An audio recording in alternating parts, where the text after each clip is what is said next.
Hi, I'm John Nerrell, and welcome to the Mid-Career GPS podcast. If you're feeling stuck in your career and overwhelmed by what steps to take, I can help you. As an executive and career transition coach, I help my clients prepare, position, and promote who they are and what they do to show up and find a job they love or love the job they have. It's time to start building your mid-career GPS. So let's get started.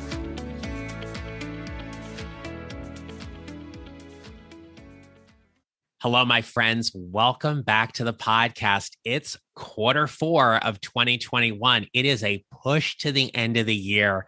And I am glad you are going to spend some time with me today. Whether you are here for the first time, you've listened to a few episodes, or you've been with me here since the beginning, today is episode 60. And a lot more really good things coming up between now and the end of the year for this podcast. So I am excited to share all of them with you as they develop. But I do want to ask you a favor. If you have not had a chance to rate and review the podcast on your favorite listening platform, by all means, please do. They mean a lot to help this podcast get found in the midst of all of the other podcasts that are out there. And I want to give a special shout out today to Kay Vanover, who was kind enough to write the following review. Kay writes, John Nerrell does a great job addressing concerns for mid-career professionals, including topics relevant to growth and development in a current or new career path. So, Kay, thank you so much for sharing that. I really appreciate it. It certainly confirms for me that the stuff that I'm putting out there is useful and relevant and helpful. So I appreciate you taking the time to review. And if you listen on a platform where you can't review, one of the things you can certainly do is just tag the Mid-Career GPS podcast or Mid-Career GPS podcast on social media, or tag me in it at John Nerrell or at John Nerrell Coaching. Would love to see it. And thank you so much for going ahead to do that. All right. Today, I want to do something a little bit different. I want to share with you a story, and a story that was really inspired and motivated by something that happened last week, which I will tell you about.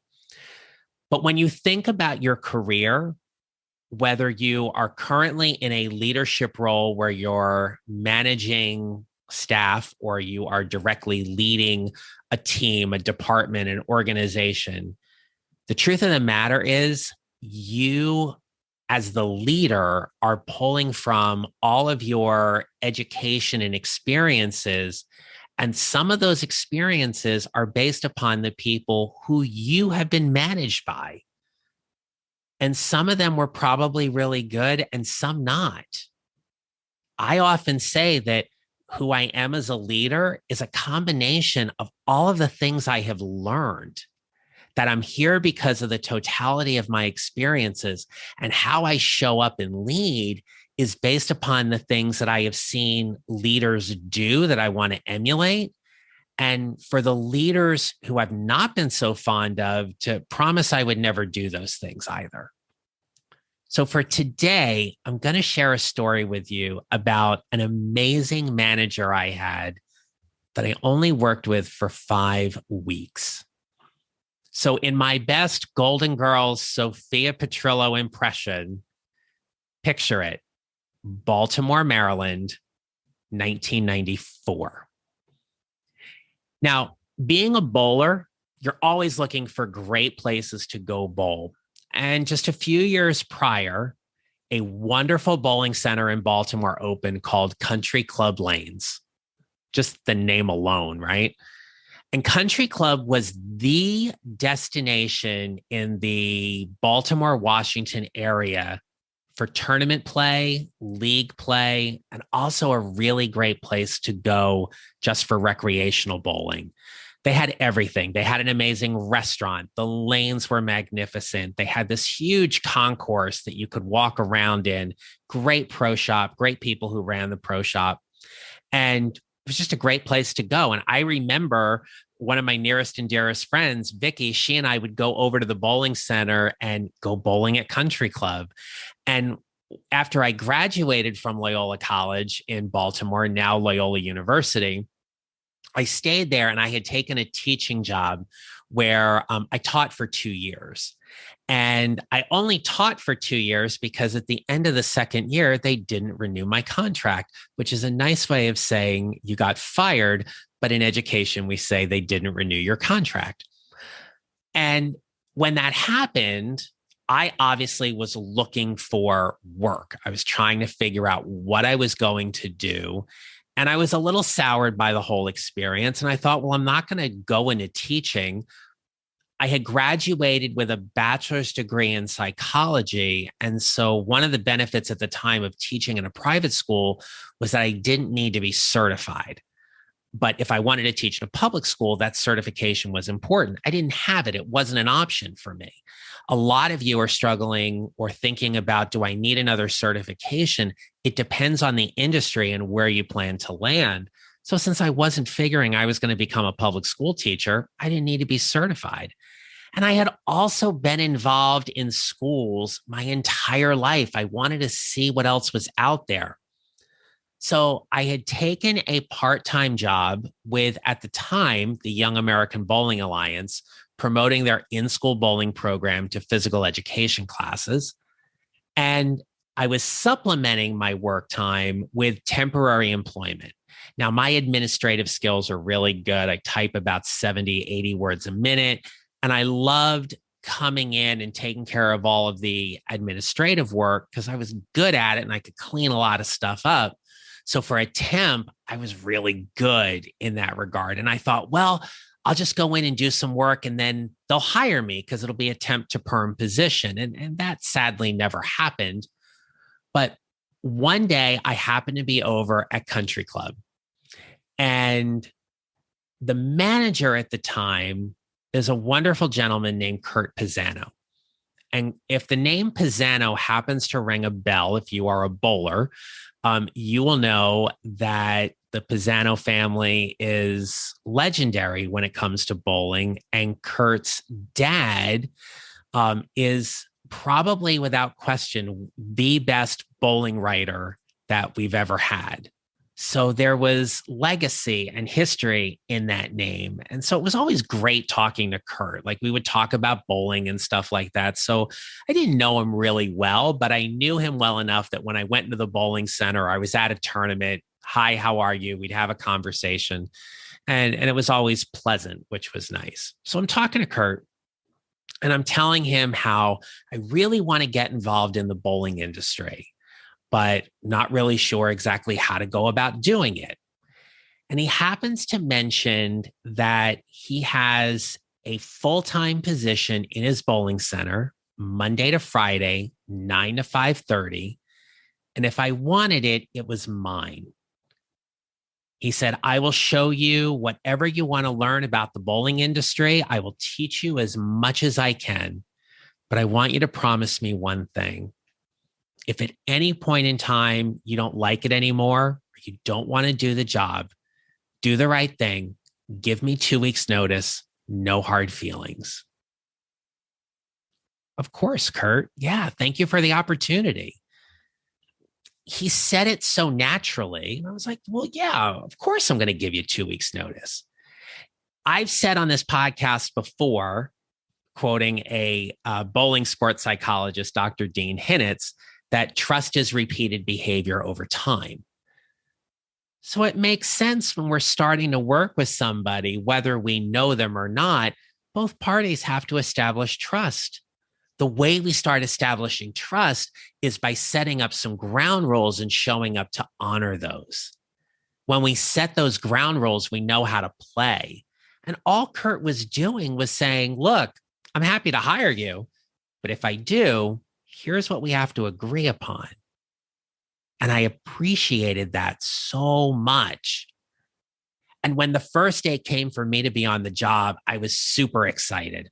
I was getting ready to learn everything. I remember walking up behind the desk and seeing the bowling center for the first time from behind the desk. and all of the bowling shoes and the register and the lottery machine and learning how to work with the mechanics and call issues in when there was a lane breakdown and getting to know the other people in the bowling center and getting to know the customers, I was happy. I felt as if I was in my element. And friends told me that when you work in a bowling center, you're not really going to want to practice, and going to league at the end of your shift is going to be hard because you've been in the bowling center all day. And I thought, well, I love bowling. That's not going to happen to me, but it did. It actually happened pretty quickly, but that wasn't dissuading me from doing the job. Now, Kurt's wife, Diane, at the time was working as a middle school teacher nearby. And Diane would stop in the bowling center in the afternoons. And because I had taught for 2 years, I thought I could talk teaching with Diane. And I just got really curious. I would ask her how her day was and what lessons was she teaching, and how were the students, and did they say anything funny, and just having a conversation. And I remember every time I talked to Diane about her job and what she was doing, it was as if there was this internal dial that clicked. I was like, huh. And I remember talking to my parents about it. And we opened up a conversation about how badly did I want to get back into education. And when we first talked about it, I dismissed it. But as the week went on, notice the singular there, and another week went on, I thought, gosh, how much do I really miss being a teacher? Now, without question, I am very grateful and blessed that I had wonderful parents and an uncle who were able to basically help me cut a deal for me to go to graduate school full time. And I thought, yeah, let's do this. It was my conversations with Diane that helped me recognize how much I missed being in the classroom and having an impact with students day in and day out. It was that question of, am I called to do more?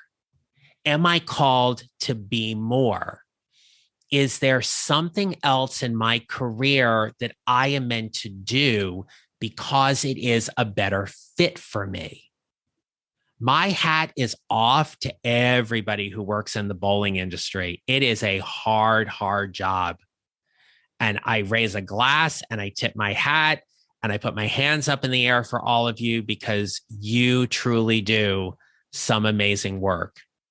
And it is work that I quickly learned just wasn't a great fit for me. So remember that agreement Kurt made with me? Well, I lasted 3 weeks. And at the end of my 3rd week, I went into his office and I said, I need to talk to you. And he said, okay. I said, remember what you told me when you first hired me, that if I didn't think it was a great fit, to do the right thing and give you 2 weeks?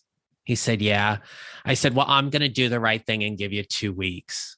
And he was a little shocked because it was only 3 weeks. And he said, okay, John, tell me why. I said, well, actually, Kurt, it's your wife. And he goes, my wife? What does my wife have to do with it? And I said, I just enjoy all the conversations I have with her about her being a teacher.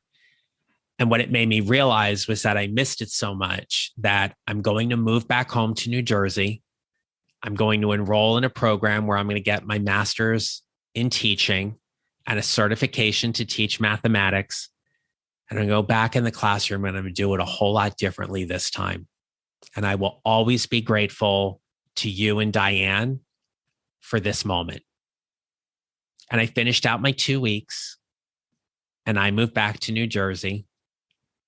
And I enrolled in Monmouth University in the fall of 1994. And in the spring of 1996, I graduated with a Master of Arts degree in teaching and a certification to teach math shortly thereafter.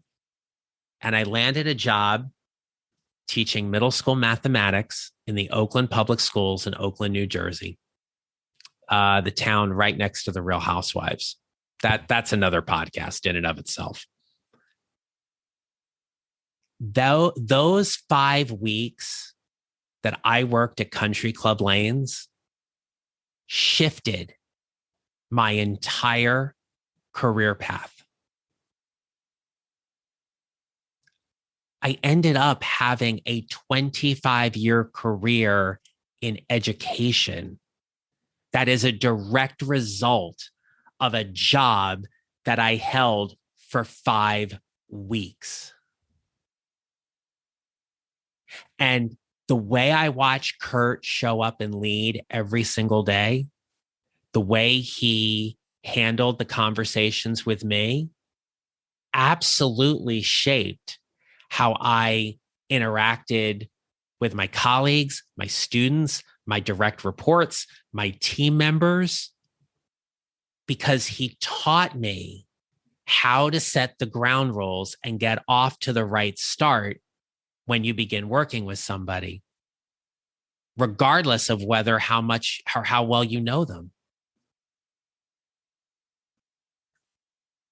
Well, last Wednesday, I happened to be on social media and I saw a post from a friend of mine that described how shocked he was that Country Club Lanes closed that day. As I understand the story, the person who owned the land sold it, and it had nothing to do with the bowling center. They were leasing the land, as I understand it, and the doors were shuttered. I mean, people came to league Wednesday night and they didn't bowl. And league season just started about a month ago. And as I kept reading the posts and seeing the videos and seeing what happened, I couldn't help but think of my time there. Yes, I've bowled in that center. I've competed in tournaments there. But every time I walked into that building, I would see the control desk and I would go like, I used to work here. I would always mention that.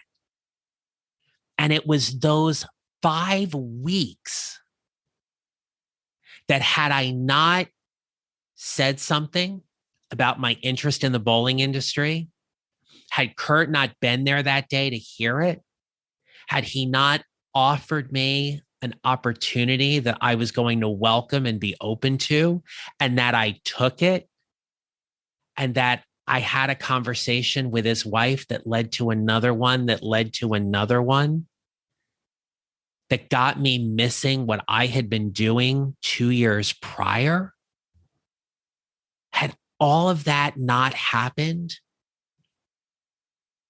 I don't know what I would have been doing. Who knows? But that's life. That is the life and the path that it takes. So when you are feeling frustrated and annoyed and aggravated and down because your manager is someone who you don't get along with, or you don't like the way that they lead, or they're not developing you, or they're not doing the things that you think they should be doing, I want you to realize that it's just a blip on your radar. How you show up, what you get to learn from that experience is what makes you take the control back, because you are entirely responsible for your career. And while Country Club has closed its doors, and I'll never throw a bowling ball in there again, and I'll never walk into that bowling center again, I will always look back on those 5 weeks as a pivotal point in my career that got me to where I am right now. So to Kurt, Diane, all the people I met at Country Club, thank you. You made this bowler get back into education and have a wonderful career that got me to exactly where I am today, to help you navigate your career paths and to be open to opportunities and celebrate them whenever you can. Because when our minds are open, we get to receive so much. And when our hearts are open to the experiences, we get to exponentially receive so much. So never underestimate the power of any job and the connections you may make. All right, my friends, that's my story for today. Stay tuned. Lots more wonderful things to come. But if you're trying to build your mid-career GPS and you're looking for a little bit of help, kindly go over to Amazon, get my book, Your Mid-Career GPS, 4 Steps to Figuring Out What's Next. And remember, we build our mid-career GPSs 1 mile or 1 step at a time, and how we show up matters. Make it a great rest of your day. If you enjoyed today's episode and don't want to miss another one, follow on Apple Podcasts or wherever you usually listen, and kindly remember to rate and review. Visit johnneral.com to download your free job search tracker and other free mid-career GPS resources right there on my homepage so you can start building your mid-career GPS. Come join my private Facebook group at Your Mid-Career GPS and join an amazing community of people like you who are all working to figure out whatever is next for themselves and their careers. And don't forget to connect with me on LinkedIn and follow me on social at John Neral Coaching. I'll see you next time.